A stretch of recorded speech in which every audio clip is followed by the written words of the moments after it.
A man stands before Judge Raquel West for the third time, still claiming he's misunderstood. But this time, the excuses run out. As the judge retraces his record of broken promises and defiance, the courtroom air turns heavy. What began as probation is about to become 6 years behind bars. Good morning. Are you Anthony Mendoza? Yes, ma'am. And Mr. Mendoza was previously in court and entered pleas of true to counts 1 through 13 in a motion to revoke probation. Currently on probation for driving while intoxicated, third or more. That was a 6-year sentence that was probated for 6 years. I've received an updated pre-sentence report. Has everyone had an opportunity to review that report? Yes, Your Honor. Yes, Your Honor, we have. Are there any additions or corrections to that report? No, Your Honor. Not from the state judge. All right, Mr. Parker, you may proceed. Well, a couple of things I want to address. It's a situation I see quite a bit where he's ordered to have to scram and interlock. It's costing him $600 a month. And he's having to go to work, but yet he's not supposed to drive. And so he's driving with an invalid license. And then he's not able to work, and he can't afford to pay for the things, he needs to do, such as the 12-step program, the GED program. All those things require money, and that's one of the big issues. But the things I'm concerned about is that it says that he went to the safety relapse program. I'm not sure exactly what happened. The quiet tension in Judge West's voice says it all. She's heard this story before. Probation costs, missed programs, endless excuses. But how many chances can one man get before accountability takes over? Would you call this struggle or self-sabotage? But he says he never went to the safety relapse program. I don't know if he was ordered to go and he didn't go, but I think he was in custody at the time, and I'm not sure how that happened. But he also says he's never tested positive for cocaine, which is alleged in here. It addresses an issue that he apparently had with one of the directors of the facility where he became combative. And this also, in turn, is tied to a scram device. He ended up developing a big sore on his ankle, so he would put his sock behind the scram device. And in this incident, he was frustrated, and he wanted to take his boot off to show the director the problem that he had. And that's when they were saying that he was being disruptive. He has no other felonies, Judge. And he wants the opportunity to go back he wants to complete his probation. He wants to do the safety relapse. I'd like to hear what they say of what happened with that, but I'm sure there's an explanation. And I think you'd also like to address the court, Judge. Well, let me first make sure I've got the timeline, because it appears that I see that safety he completed and then was placed on zero tolerance in the high-medium caseload.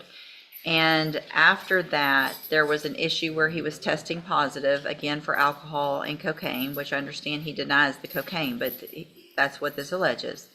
And in October of 2022, I'm assuming through an administrative hearing, was granted relapse safe-P.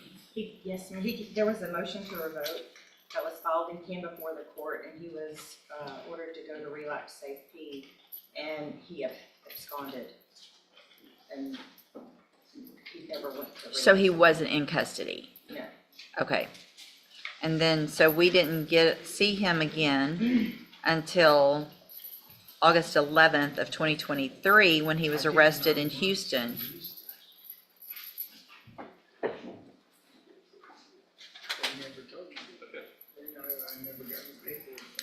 So here's the thing.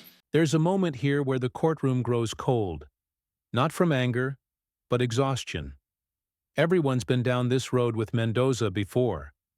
Remember, he already completed a recovery program once, but somehow ended up right back where he started. How many second chances should justice offer? Whether you probably didn't get any paperwork. Come up here to the front, in the middle here. from at least October of 2022 until August 11th of 2023, you wouldn't have known about anything because you quit going to probation. You were an absconder. And the only reason we found you is because you were arrested in Houston for aggravated assault with a deadly weapon. And then in May, we get you back here and you were sanctioned to 180 days in jail. So this is the third time, it looks like to me, that you would have been given an opportunity to remain on probation. Gave you upfront time, continued you on probation.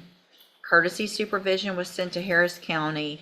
And then we have the scram device issues still, alcohol violations, interlock violations, aggressive behavior, ongoing alcohol use. So if you didn't do the relapse safety, it's not anyone's fault other than your own, because if you didn't know about it, it's because you weren't going to probation. Mr. Nichols? Judge, I think it's pretty clear. He was put on zero tolerance a couple of years ago, and here we are on the second time. Third. Multiple times. Yeah. And I don't know what else we could do. So obviously I agree with the probation department's recommendation for revocation. I think he's had more than enough chances, Judge. In fact, there was one thing I want to make the court aware of. If I can call Ms. Martinez real quick. Yeah, sure. Ms. Martinez, would you please raise your right hand? Do you swear or affirm the testimony you're going to give in this hearing will be the truth, the whole truth, and nothing but the truth, so help you God? Thank you. Go ahead.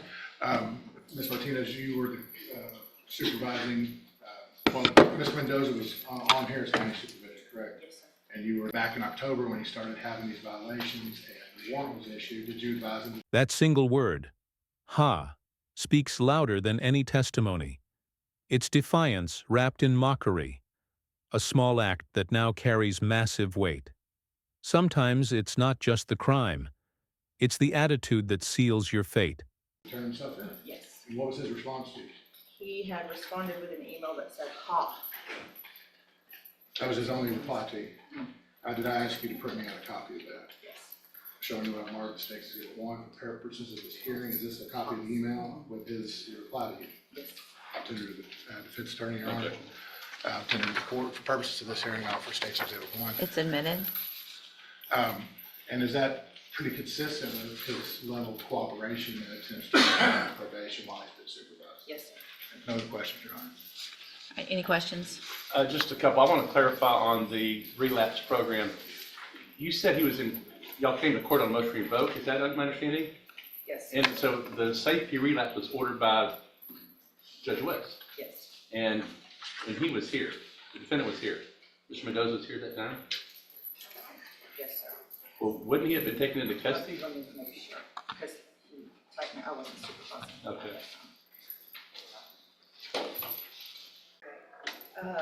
It looks like the hearing was completed over the phone. Okay, wait, he was not here. It was over the phone with the supervisor at that time. Due to him residing in Houston, he reported he had a lack of transportation to report back to the hearing at that time because he had tested positive for alcohol and cocaine. The supervisor had recommended complete relapse safety and issue a warrant for his arrest. So he wasn't made aware at that time that he was going to have a warrant and we were requesting relapse safety. I have no further questions. Every courtroom has this moment, the thin line between misunderstanding and manipulation. Mendoza sounds sincere, yet his record tells another story.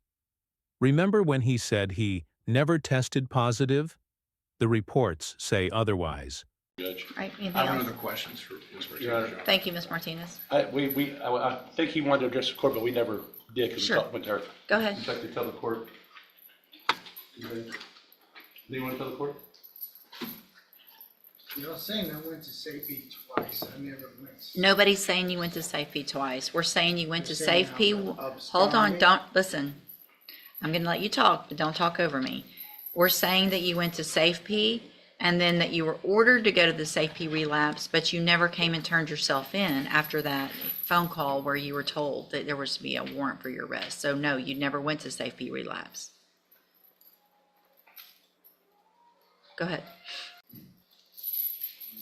She said I was supposed to turn myself in. That was after I did the 9 months where felony assault got dropped to a misdemeanor terrorist threat. Mm-hmm. So when I was here, y'all let me out. And then I was trying to work, and they kept saying that I was messing with the spam device. Okay. So I was actually at work, and she sent me a message to my phone.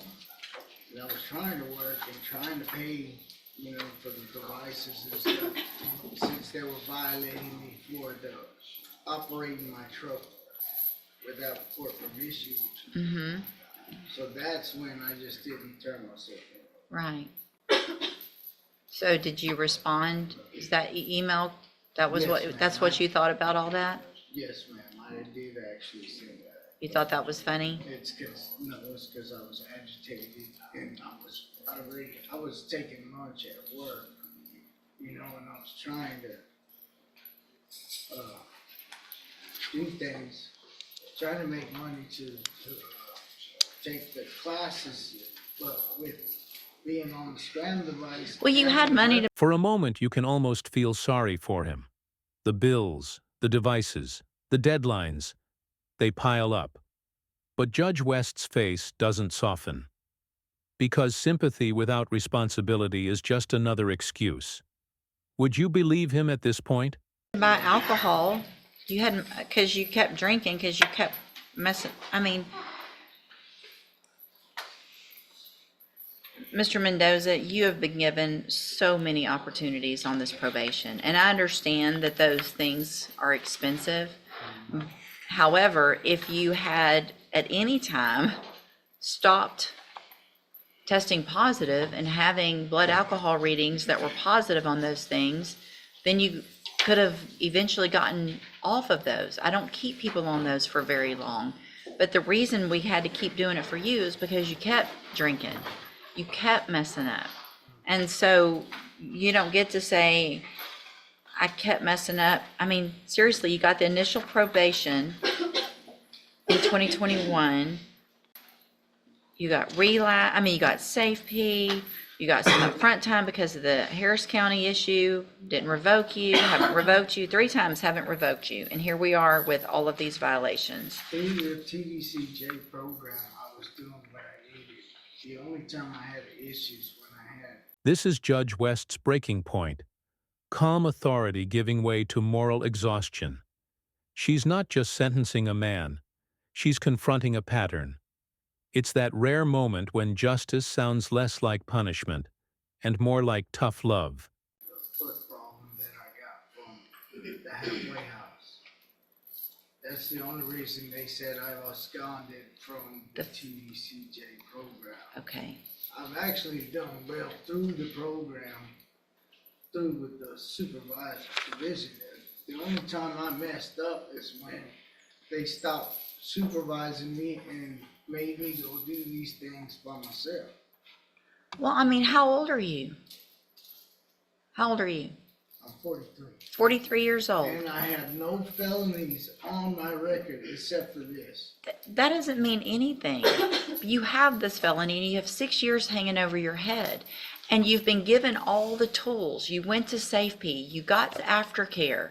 At some point, you have to take those tools and do for yourself and not come in and say, well, they made me do it for myself, so it's somebody else's fault that I kept drinking. We gave you the tools. If I can do We're done. through At this, another we're done. safety and- No, we're done. Then kiss my At the- ass. Mr. Mendoza, turn around. You can say whatever you want, but you're gonna face me and you're gonna get your sentence. And if at this time I could give you more, I would, I promise you, but I can't. So I'm going to find that you entered your pleas of true to counts 1 through 13 freely and voluntarily. Find those counts true. Find sufficient evidence to revoke your probation, and at this time revoke your probation, sentence you to 6 years. And just like that, The story ends, not with violence, but with quiet inevitability. Judge West doesn't raise her voice because she doesn't need to. The lesson's already loud enough. Mercy runs out when accountability never begins. In the Institutional Division of the Texas Department of Corrections. You will receive credit on that sentence for any time that you've been in custody that the law gives you the right to receive. I'm going to hand you a certification of your right to appeal. This was not an agreement, so you do have some rights to appeal. Y'all need to sign that before you leave right now. You need to sign that you're getting a copy of it, and then we'll give you your copy, and then when you're done with that, you can go back with the bailiff.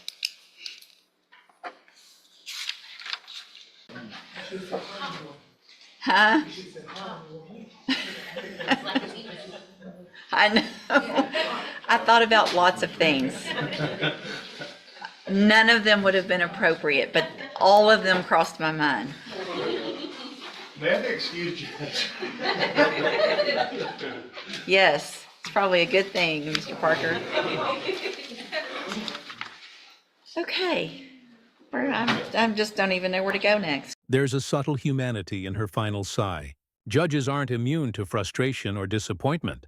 They see potential wasted every day. Men who could have turned things around but didn't. Remember her tone when she said, "If I could give you more time, I would." Not cruelty, just consequence. As the courtroom empties, the echo of that gavel lingers.